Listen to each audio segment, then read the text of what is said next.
Shalom sahabat yang baik hati, salam sehat selalu bagi kita semuanya. Marilah kita bersatu di dalam doa.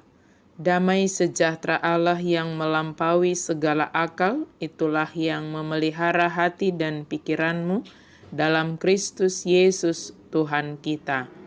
Amin.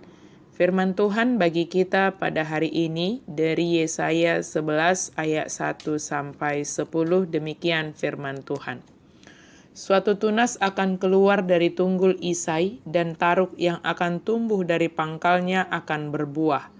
Roh Tuhan akan ada padanya, roh hikmat dan pengertian, roh nasihat dan keperkasaan, roh pengenalan dan takut akan Tuhan.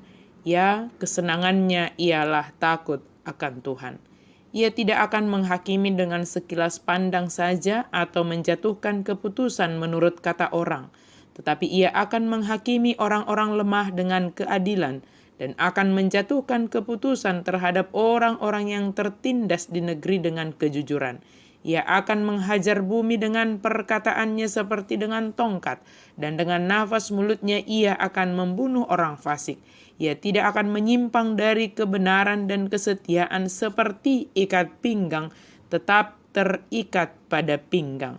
Serigala akan tinggal bersama domba dan macan tutul akan berbaring di samping kambing. Anak lembu dan anak singa akan makan rumput bersama-sama dan seorang anak kecil akan menggiringnya. Lembu dan beruang akan sama-sama makan rumput dan anaknya akan sama-sama berbaring, sedang singa akan makan jerami seperti lembu. Anak yang menyusu akan bermain dekat liang ular tedung, dan anak yang cerai susu akan mengulurkan tangannya ke sarang ular beludak. Tidak ada yang akan berbuat jahat atau yang berlaku busuk di seluruh gunungku yang kudus, sebab seluruh bumi penuh dengan pengenalan akan Tuhan. Seperti air laut yang menutupi dasarnya, maka pada waktu itu taruk dari pangkal Isai akan berdiri sebagai panji-panji bagi bangsa-bangsa. Dia akan dicari oleh suku-suku bangsa, dan tempat kediamannya akan menjadi mulia. Raja damai yang akan datang. Yehuda atau garis keturunan Daud akan seperti pohon yang ditebang menjadi sebuah tunggul.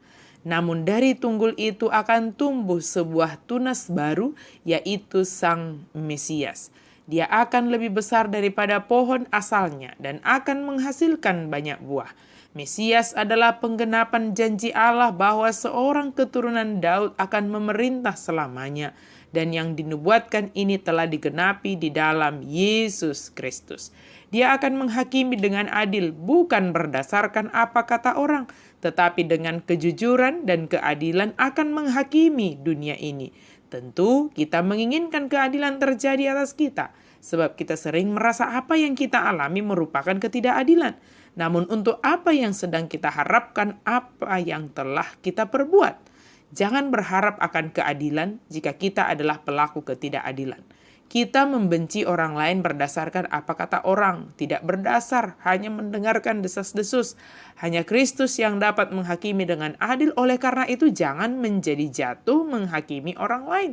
Jika pada masa Advent ini kita diingatkan akan pengharapan kita kepada kedatangan Raja Damai yaitu Yesus Kristus, maka apa yang kita kerjakan dalam menanti Raja Damai tersebut?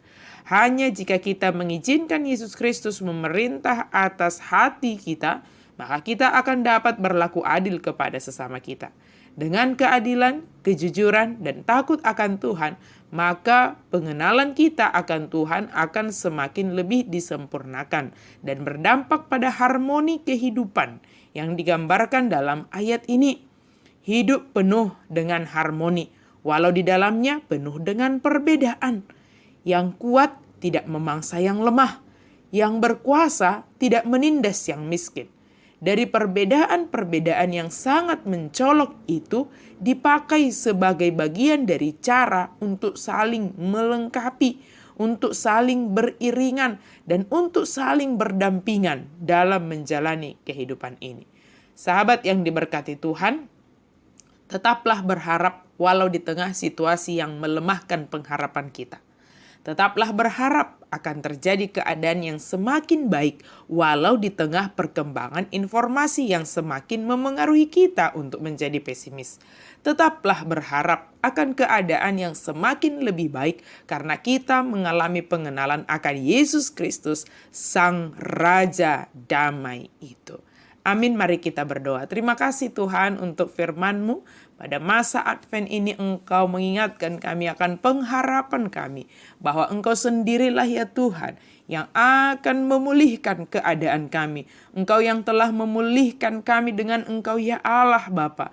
Engkau yang telah memulihkan kami dengan keadaan alam lingkungan sekitar kami. Engkau yang telah memulihkan kami dengan sesama kami. Oleh karena itu Tuhan, pakailah kami sebagai alat-Mu ya Tuhan untuk mewujudkan damai sejahtera yang telah Engkau anugerahkan bagi kami masing-masing. Terima kasih ya Allah, dalam nama Yesus kami berdoa dan bersyukur. Amin. Selamat Advent bagi kita semuanya. Tuhan memberkati.